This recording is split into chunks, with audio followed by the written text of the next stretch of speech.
Hey English learners! In this quick lesson, you're going to learn, should you study phrasal verbs or idioms first? Well, the short answer is, in English, we use phrasal verbs all the time, and we don't really think of it when we use them. To us, they're just simple vocabulary. So it's really important for you to know these, not to use them, but to be familiar with them. Let's talk about some. Also, as far as idioms, I suggest you learn 5 or 6 idioms for business purposes. This will really impress the native English speakers. But first of all, phrasal verbs are more important to you than idioms.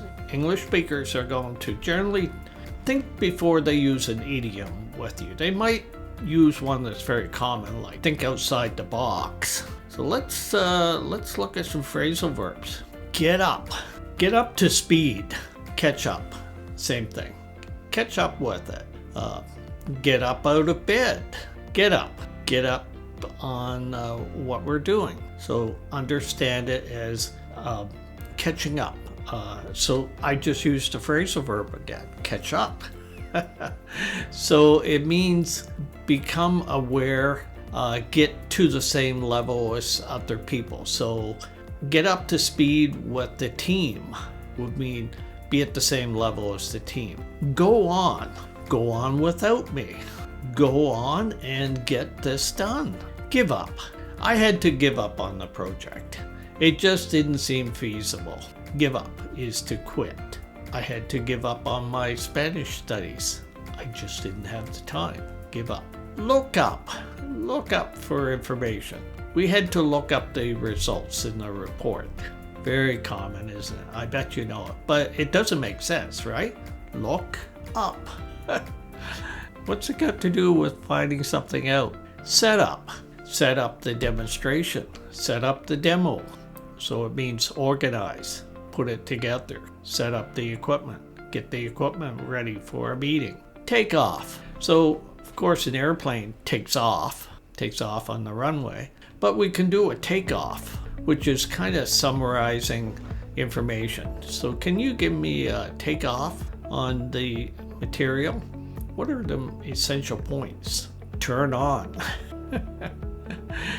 Turn on the lights. Well, that's pretty simple. Everyone knows that pretty much. But I got turned on to learning Spanish when I was in Colombia. So I got aware that I should do it. Now, as far as turn on, there are some kind of sexual meanings there too in English. So you should be aware of that. Run out of. We ran out of cereal. We've run out of paper in the office, so we don't have any of it. Put off. I had to put off the meeting for a couple days. Some of the key presenters just weren't ready to come. Put off. And sometimes we say that's a real put off, something we don't like, something that makes us maybe not join a program or something. Make up. I had to do a makeup exam. People put their makeup on. I had to make up some numbers.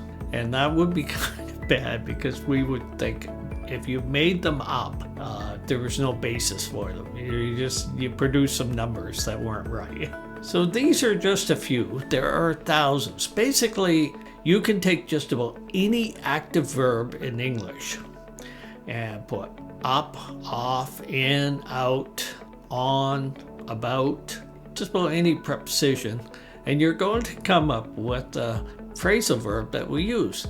Now, what about some of these common idioms I talked about that you could often use in a meeting? Here are the 5 most common business idioms. I'm sure you know this one. Think outside the box. It's good. It means that we have to get out of our normal way of thinking. We have to be innovative. It's used so often, I'd say it's like a cliche. A cliche is a word or a phrase that's kind of overused. How about a ballpark figure? We need a ballpark figure to determine if we should move ahead with the project.